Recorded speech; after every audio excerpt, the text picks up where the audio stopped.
하나님의 말씀은 신약성경 마태복음 17장 1절로 8절입니다. 신약성경 28쪽에 있습니다. 마태복음 17장 1절로 8절입니다. 주신 말씀을 봉독해 드릴 때 살아계신 하나님의 음성을 우리 모두가 들을 수 있기를 원합니다. 엿새 후에 예수께서 베드로와 야고보와 그 형제 요한을 데리시고 따로 높은 산에 올라가셨더니 그들 앞에서 변형되사 그 얼굴이 해같이 빛나며 옷이 빛과 같이 휘어졌더라. 그때 모세와 엘리야가 예수와 더불어 말하는 것이 그들에게 보이거늘 베드로가 예수께 여쭈되 이르되 주여 우리가 여기 있는 것이 좋사오니 만일 주께서 원하시면 내가 여기서 초막을 셋을 짓되 하나는 주님을 위하여 하나는 모세를 위하여 하나는 엘리야를 위하여 하리이다. 말할 때 호련히 빛난 구름이 그들을 덮으며 구름 속에서 소리가 나서 이르시되 이는 내 사랑하는 아들이요 내 기뻐하는 자니 너희는 그의 말을 들으라 하시는지라. 제자들이 듣고 엎드려 심히 두려워하니 예수께서 나아와 그들에게 손을 대시며 이르시되 일어나라 두려워하지 말라 하시니 제자들이 눈을 들고 보매 오직 예수 외에는 아무도 보이지 아니하더라. 아멘.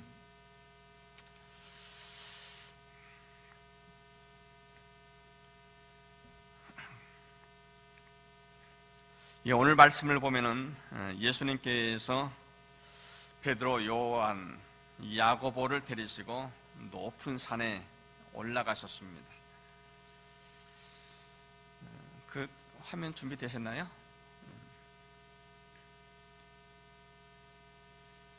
지금 보이는 이 산이 아마 예수님께서 그때 올라가셨던 그 산으로 추정되는 산입니다. 근데 이 산 위에 올라가셔서 주님의 모습이 갑자기 변화가 되셨는데 그 얼굴이 해같이 빛이 나고 주님의 옷이 아주 빛과 같이 휘어졌다고 말합니다. 그리고 변형되신 주님 앞에 모세와 엘리야가 나타나더니 주님과 무슨 대화를 하시는 겁니다. 주님께서 변화하시던 그 높은 산은 나사렛에서 동쪽으로 한 9km 정도 떨어져 있는 다볼산이라고 말하는 사람들이 있었습니다. 그 산의 높이는 562m 되는 그리 높지 않는 산입니다. 그래서 주님께서 변화하시던 바로 그 산에 지금은 주님 변화교회가 세워져 있다고 말합니다. 그런데 요즘에는 주님께서 변화되신 그 산은 다볼산이 아니라 바로 가이사라의 빌립보 가까이에 있는 헤르몬산이라고 말을 하는 사람들이 많아집니다. 지금 보이는 산이 바로 헤르몬산입니다. 이것은 레바논과 시리아 국경에 근접해 있는 이스라엘에서 가장 높은 산 2800m 정도 해발이 되는 이 산으로 제자들이 주님과 함께 그 황홀한 경험을 하기에 아주 좋은 장소였다고 말하는 것입니다. 근데 주님께서 변화하시던 산이 다볼산이든지 헤르몬산이든지 그것이 그렇게 중요한 것은 아닙니다. 주님과 함께 그 산에 올라가서 주님의 그 황홀한 그 변화를 목격하였다고 하는 그 사실이 중요합니다. 주님께서 그 산에 올라가셔서 변화하신 그 모습을 보고서 제자 가운데 베드로가 그럽니다. 우리가 여기 있는 것이 좋사오니 주님께서 원하시면은 내가 여기에 초막 셋을 지켰습니다.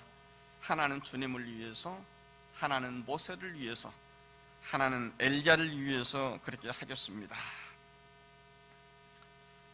얼마나 좋았으면은, 얼마나 황홀했으면은 내가 여기 있는 것이 좋겠습니다. 주님께서 원하시면은 여기서 계속해서 영원토록 살았으면 좋겠습니다. 이렇게 말을 했을까요? 저는 이 말씀을 볼 때마다 제가 오래전에 성령 체험을 했던 그 일들이 생각이 납니다. 한 번은 기도원에 가서 기도하는 가운데 깊은 성령 체험을 하게 되었습니다. 얼마나 신기했던지요, 얼마나 좋았던지. 예수 믿는 재미가 바로 여기에 있구나, 그런 생각을 했습니다. 정말 성령 체험이 있던 때와 그전 그 생활이 너무 확연하게 달랐습니다. 지금까지는 하나님의 나라가 그저 어렴풋했던 것이 성령 체험을 경험하고 나니까 아주 확연한 것입니다. 그래서 너무너무 좋아서 기도원에서 돌아온 이후에 이 은혜를 만나는 사람마다 전했습니다. 내가 이러이러한 경험을 했노라고, 꼭 필요한 거라고.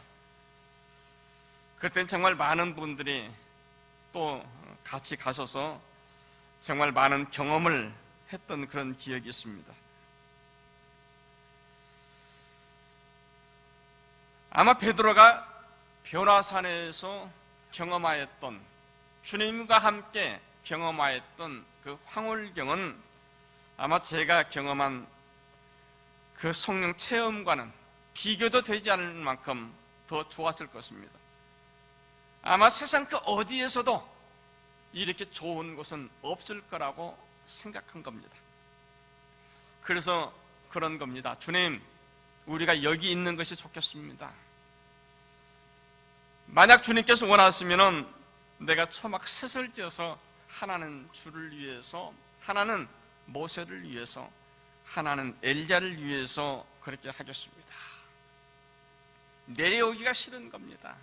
너무 좋은 겁니다. 그래서 주님께 그렇게 말한 겁니다. 우리 여기서 그냥 계속 있었으면 좋겠습니다. 그런데 그때 하늘에서부터 음성이 들려옵니다. 오늘 말씀 5절에 말할 때에 호련히 빛난 구름이 그들을 덮으며 구름 속에서 소리가 나서 이르시되 이는 내 사랑하는 아들이요 내 기뻐하는 자니 너희는 그의 말을 들으라. 하늘에서 음성이 들려졌을 때 이는 내 사랑하는 아들이요 내 기뻐하는 자니 너희는 그의 말을 들으라는 하나님의 음성이 들려졌을 때 제자들은 두려워서 엎드렸다고 기록하고 있습니다. 그런데 여러분, 우리가 여기에서 주목해야 될 이 말씀이 있습니다. 주님의 황홀경을 경험한 제자들은 그 변화산에서 가능하면 오래오래 영원토록 지내기를 원했습니다. 그런데 하늘에서 들려온 음성은 이는 내 사랑하는 아들이요 내 기뻐하는 자니 너희는 그의 말을 들으라 하는 겁니다. 주님과 함께 영원한 황홀경 속에 살아가길 원하는 제자들에게 하신 말씀이 너희가 정말 이처럼 좋은 경험 속에 살길 원하느냐? 그렇다면 너희는 그의 말을 들으라고 하는 것입니다. 주님의 말씀을 듣고 살아갈 때 너희들은 언제든지 어디서든지 이러한 황홀한 경험을 하게 되어질 거라고 말하는 겁니다. 믿는 사람들 가운데서 간혹 그렇게 말하는 분들이 있습니다. 나도 예수님을 한 번만 보았으면 참 좋겠다. 정말 하늘나라 그냥 조금만이라도 보았으면 좋겠다. 그러면 내가 평생 동안 변함없이 아주 열심히 믿음생활 잘할 터인데, 여러분 정말 그러한 욕심이 있습니까? 정말 베드로가 경험했던 것처럼 변화산의 이 황홀한 경험을 원하십니까? 주님께서 말씀하십니다. 너희는 그의 말을 들으라. 주님께서 무엇라 말씀하시든지, 주님께서 무엇을 말씀하시든지 그 말씀을 들으라고 하는 것입니다. 말씀을 가까이 하라고 하는 것입니다. 말씀 듣기를 즐거워하라고 하는 것입니다. 그래서 주님께서 과연 우리에게 무엇을 말씀하시는지 자세히 들어보라고 하는 것입니다. 그리고 그 말씀이 우리에게 들려질 때에 한번 그 말씀 가운데 들어가 보라고 하는 겁니다. 말씀대로 살아보라고 하는 것입니다. 우리가 주의 말씀 가운데 주님께서 우리에게 명령하시고 부탁하신 그 말씀 가운데 살아가게 되어질 때 바로 베드로, 야고보, 요한이 변화산에서 경험하였던 그 놀라운 영적 은혜를 누리게 되어질 거라고 말씀합니다. 그래서 성경 읽는 거예요. 여러분, 그래서 우리가 금년 한 해 동안 무엇보다도 성경을 더 가까이 하자고 하는 것입니다. 성경을 읽어가면서 많이 따분하기도 합니다. 정말 성경을 읽어가면서 그냥 낳고 죽고 또 그런가 하면은 여기 몇 세겔, 높이는 얼마, 크기는 얼마, 그래서는 어떻게 만들고, 정말 재미없는 내용들이 있을 수 있습니다. 그럼에도 불구하고 하나님께서는 우리에게 말씀을 읽으라고 말합니다. 가까이 하라고 말합니다.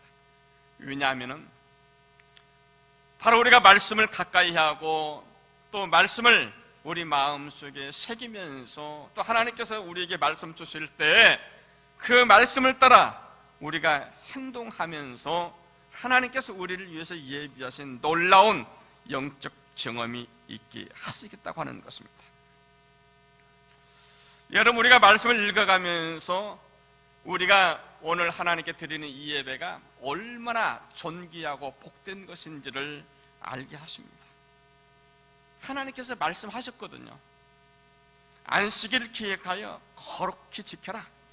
6 동안은 힘써 내 일을 할 것이나 7째 날은 내 하나님 여호와의 안식일인즉 너나 내 아들이나 내 딸이나 내 남종이나 내 여종이나 내 가축이나 내 문 안에 머무는 객이라도 아무 일도 하지 말라. 이는 나 여호와가 안식일을 복되게 하여 그날을 거룩하게 하였느니라 말씀합니다. 오늘은 주님께서 복되게 하신 날이라고 말하는 것입니다. 우리를 복되게 하고 우리에게 은혜를 베풀어 주시기 위하여서 주님께서 거룩하게 구별한 날이라고 말씀하십니다. 우리에게 은혜를 베풀어 주시기 위해서 거룩하게 구별한 이날, 우리가 마음을 다해서 정성을 다해서 우리가 하나님께 예비하는 것, 이것보다 더 귀한 것은 없다고 하는 사실입니다. 성경은 우리에게 이것을 말하고 있는 거예요. 성경은 우리가 정말 하나님께서 복되게 하신 날, 거룩하게 하신 날, 이 날을 하나님께 온전히 드리는 가운데 하나님 우리 가운데 예비하신 그 놀라운 은혜를 누리게 하시겠다고 하는 것입니다. 그러니까 누가복음 19장에 보면은 서기관들이 예수님을 시험하기 위해서 이렇게 와서 말합니다. 선생님은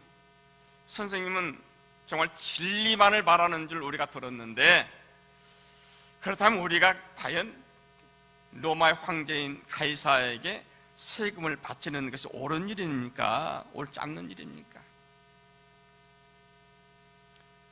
우리가 하나님의 백성들인데, 우리가 하나님을 섬기는 사람인데 로마 황제에게 세금 바치는 것, 이것을 해야 됩니까? 안 해야 됩니까? 이 사람들은 어떻게든지 예수님을 지금 궁지에 몰아넣을 그런 생각으로 이 질문을 하고 있었던 거죠. 그런데 예수님께서 말씀합니다. 데나리온 하나를 내게 가져와 봐라. 데나리온을 가져왔습니다. 거기에 쓰여진 글과 그 형상이 누구의 것이냐? 가이사의 것입니다. 그러면 가이사의 것은 가이사에게 주고 하나님의 것은 하나님께 바치라. 가이사의 것과 하나님의 것을 구별하는 것, 이것이 바로 은혜라고 하는 것입니다. 여러분, 우리가 헌금 시간에 11조를 구별해 드리잖아요. 11조 이야기를 하면은 부담스러워 하시는 분이 계시는데요. 여러분, 11조는 우리 구원받은 하나님의 백성들의 하나님께 정말 드릴 수 있는 가장 큰 기쁨 중에 기쁨입니다. 이 11조가 얼마나 큰 복인지를 모릅니다. 어떤 분들은 그래요. 지금 쓰기에도 부족한데 무엇을 가지고 우리가 하나님께 11조를 하느냐. 근데 여러분, 우리가 쓸 수 있는 게 있고요, 써서는 안 되는 게 있어요. 여러분, 성경 고린도후서 9장 8절부터 쭉 읽어보시면은 10절 말씀에 이렇게 말합니다. 심는 자에게 씨와 먹을 양식을 주시니가 너희 심을 것을 주사 풍성하게 하시고 너희의 의의 열매를 더하게 하시나니. 심는 자에게, 농사하는 자에게는 씨앗과 먹을 양식이 구분되어 있다고 하는 것입니다. 가을철에 농사를 한, 수확을 한 농부들은 그 다음에 뿌릴 씨앗을 잘 구별해서 보관합니다. 근데 하나님께서 우리에게 말씀하시는 11조의 의미가 여기 있다고 하는 것입니다. 하나님께서 우리 모든 인생에게 심는 씨앗과 먹을 양식을 구별해 놓으셨다고 하는 거예요. 우리가 얼마나 믿음으로 잘 심느냐에 따라서 거기에 또 그만한 소득이 있게 하시겠다고 하는 것입니다.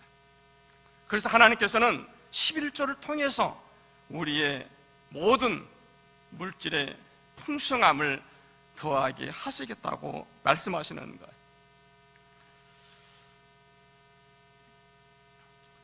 출애굽기 말씀해 보면은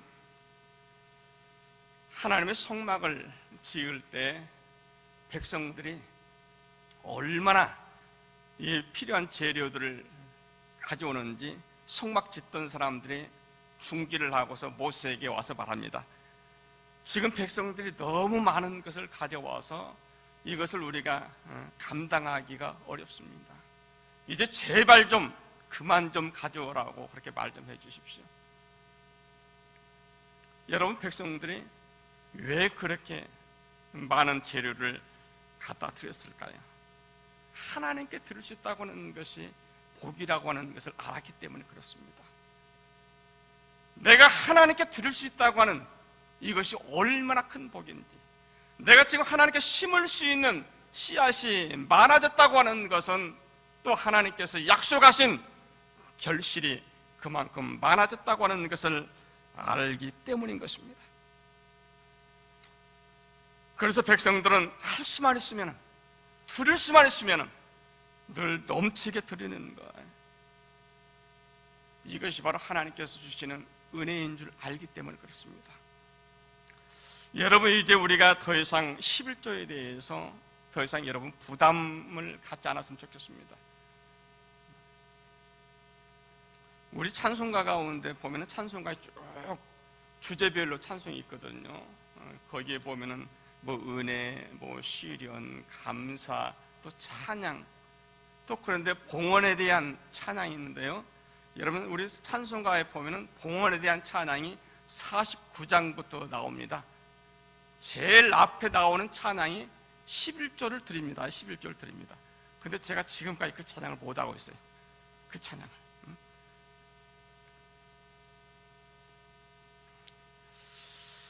하나님께서 주시는 은혜를 우리가 잘 이해하고 잘 선용하는 것, 하나님께서 영적 보고를 여러분 우리에게 보이시는 거예요. 그것을 누리는 거예요. 그게 바로 복 있는 사람이라고 말하는 것입니다. 믿음 생활은 어려운 것 아닙니다. 여러분, 하나님께서 우리에게 하지 못하는 것을 말씀하는 게 아니에요. 우리에게 더 큰 은혜를 베풀어 주시기 위하여서 하나님께서 약속하신 그 은혜를 우리에게 누리게 해주시기 위해서 말씀하는 거예요. 그래서 지난 시간에 신명기 말씀을 통해서 그렇게 말씀하잖아요. 하나님의 명령은 어려운 것이 아니다. 멀리 있는 것이 아니다. 하늘에 있는 것도 아니고 바다 건너에 있는 것도 아니라 언제든지 하고자 하면은 순종할 수 있는 것이 하나님의 말씀이라고 하는 것입니다. 누구든지 어디서든지 얼마든지 행할 수 있는 게 하나님의 말씀이라고 하는 것입니다. 베드로는 변화산 위에서 주님 거룩한 변화의 현장에 그대로 남아있기를 원합니다. 그런데 하나님께서 말씀하십니다.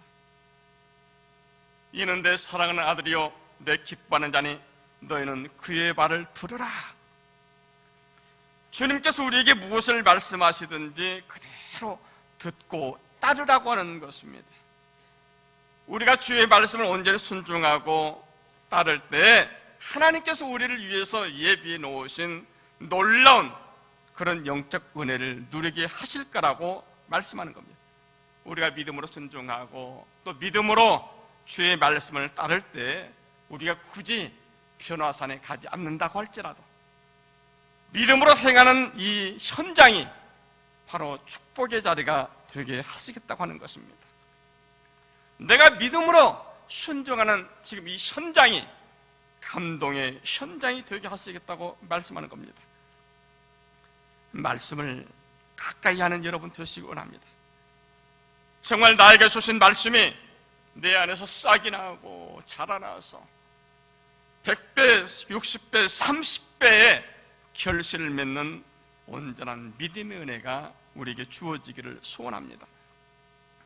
그리고 또 하나 우리가 진정 우리의 삶의 현장에서 거룩한 경험을 원하신다고 한다면 여러분 무엇보다도 기도 생활에 힘쓸 수 있길 원합니다.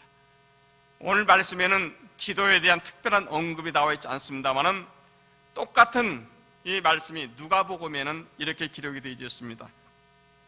누가복음 9장 28절부터 보면은 이 말씀을 하신 후 8일쯤 되어 예수께서 베드로와 요한과 야곱을 데리고 기도하러 산에 올라가사 기도하실 때 용모가 변화되고 그 옷이 휘어져 광채가 나더라. 예수님께서 변화산에 올라가신 것은 그냥 쉬러 올라가신 게 아니에요. 기도하시기 위해서 올라가신 것입니다. 제자들과 함께 기도하시러 가신 겁니다. 제자들과 함께 기도하시던 가운데서 이 놀라운 영적 변화가 일어나게 되어졌다고 하는 것입니다. 여러분 무슨 말씀입니까? 지금도 기도하는 사람들에게 하나님께서 이 놀라운 은혜를 체험하게 하시겠다고 하는 것입니다. 기도하는 가운데 우리를 향해서 주시는 축복의 말씀들이, 능력의 말씀들이, 우리를 변화케 하시는 거룩한 말씀들이 들려지게 하시겠다고 하는 것입니다. 주님께서 우리에게 늘 말씀하십니다. 악한 사단의 권세가 득실거리는 이 세상 속에서 우리가 과연 어떻게 승리하며 살아가야 되는지를 말씀하십니다. 그런데 많은 사람들은 주의 음성 듣기를 원치 않습니다. 주님께서 말씀하셔도 듣지 않습니다. 주님께서 보여주셔도 깨닫지를 못합니다. 왜요? 기도하지 않기 때문에 그렇습니다. 주님께서 말씀하셨습니다. 구하라. 그러면 너희에게 주실 것이요. 찾으라. 그리하면 찾아낼 것이요. 문을 두드리라. 그리하면 너희에게 열릴 것이니 구하는 이마다 받을 것이요. 찾는 이가 찾아낼 것이요. 두드리는 이에게 열릴 것이니라. 여러분 주님께서 우리에게 모든 방법까지도 다 알려주셨습니다. 이 거룩한 변화의 현장은 주님 올라가 계셨던 변화산에만 있었던 게 아니고 믿음으로 구하고 찾고 믿음으로 두드리는 그 믿음의 현장 속에 언제든지 얼마든지 있을 수 있다고 하는 것입니다. 기도 생활을 하면서도 믿음 생활을 하면서도 걱정하는 분들이 있습니다. 초조해하고 불안해하시는 분들이 계십니다. 기도하지 않기 때문에 그렇습니다. 늘 우리에게 말씀하시는 주의 음성을 듣지 못하시기 때문에 그렇습니다. 여러분, 우리가 지금까지 믿음의 고장들을 하나같이 살펴보면 모두가 다 기도하는 사람이었던 것을 우리는 기억할 수 있습니다. 그 사람들도 똑같은 어려운 시대를 지냈습니다. 어려운 일들을 다 겪어왔습니다. 그럼에도 불구하고 그 전에 힘들고 어려운 그 현장 속에서 모든 것을 이기고 승리했던 비결은 다른 데 있지 않습니다. 기도의 능력이었습니다. 기도함으로 모든 것을 견딜 수가 있었습니다. 여러분, 지금 우리 답답한 일 있습니까? 정말 내 마음을 짓누르는 그런 무거운 뭐가 있습니까? 믿음으로 기도할 수 있기를 원합니다. 더 이상 불안해하지 마십시오. 믿음으로 기도할 때 하나님께서 모든 것을 다 풀어주십니다. 아주 오래된 찬양인데 그런 찬양이 있잖아요. 기도할 수 있는데 왜 걱정하십니까?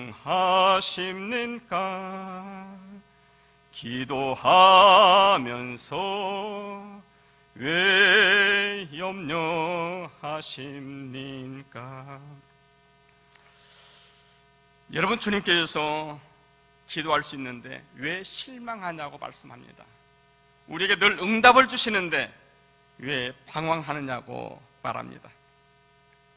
주님 앞에 무릎을 꿇고 간구해 보십시오. 마음을 다해서 정결하게 뜻을 다해서 여러분 기도해 보십시오. 주님께서 우리에게 무엇을 말씀하실는지 다 듣게 되어질 것입니다. 하늘에서부터 음성이 들려질 때 제자들은 두려워서 엎드렸습니다. 그때 주님께서 제자들의 등을 다독거리면서 일어나라, 두려워하지 말아라. 주님 따스한 음성에 눈을 들어보니까 모세도 없고 엘리야도 어디로 사라져 없고 오직 주님만이 계십니다. 여러분, 무슨 말씀입니까? 우리가 의지할 대상은 엘리야도 모세도 아닌 오직 주님이셨습니다. 주님만 바라보면서 살라고 하는 겁니다. 주님만 의지하면서 주님과 함께 살라고 하는 것입니다. 오늘 성경이 보니까 뭐라고 나왔냐면은 오직 예수님만 남았다고 합니다. 그렇죠? 보면 눈을 들고 보면 오직 예수 외에는 아무도 보이지 아니하더라. 오직 주님 안에만 있으라고 하는 것입니다.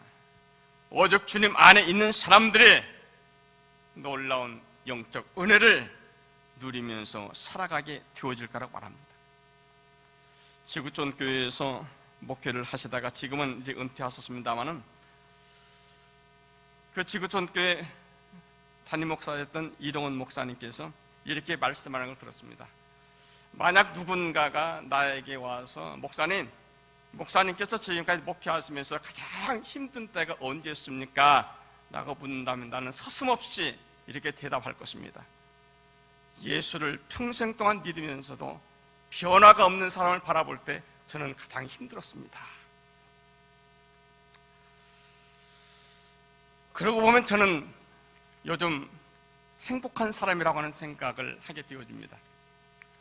저는 요즘 만나는 사람들에게 그런 이야기를 간혹 합니다. 우리 교회가 변하고 있습니다. 우리 성도들이 변하고 있습니다. 그냥 하는 말이 아닙니다. 여러분, 그냥 듣기 좋아라고 하는 말이 아닙니다.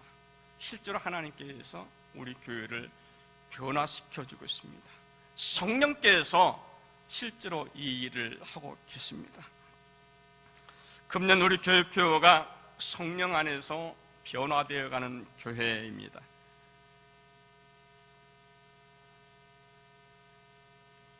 금년 한 해 동안 하나님께서 우리에게 주신 믿음의 비전을 붙들고, 또 주님 주신 말씀을 붙들고, 또 성령의 은혜를 따라서 우리가 믿음의 확신을 가지고 주께 나아갈 때 하나님께서 이 은혜 베풀어 주신다고 약속하십니다.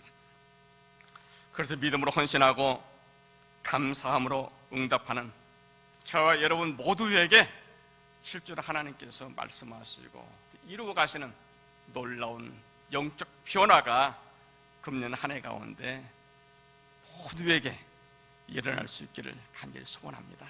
기도합니다. 거룩하신 주님, 주의 은혜 감사합니다. 하나님, 베드로, 야고보, 요한이 변화산에서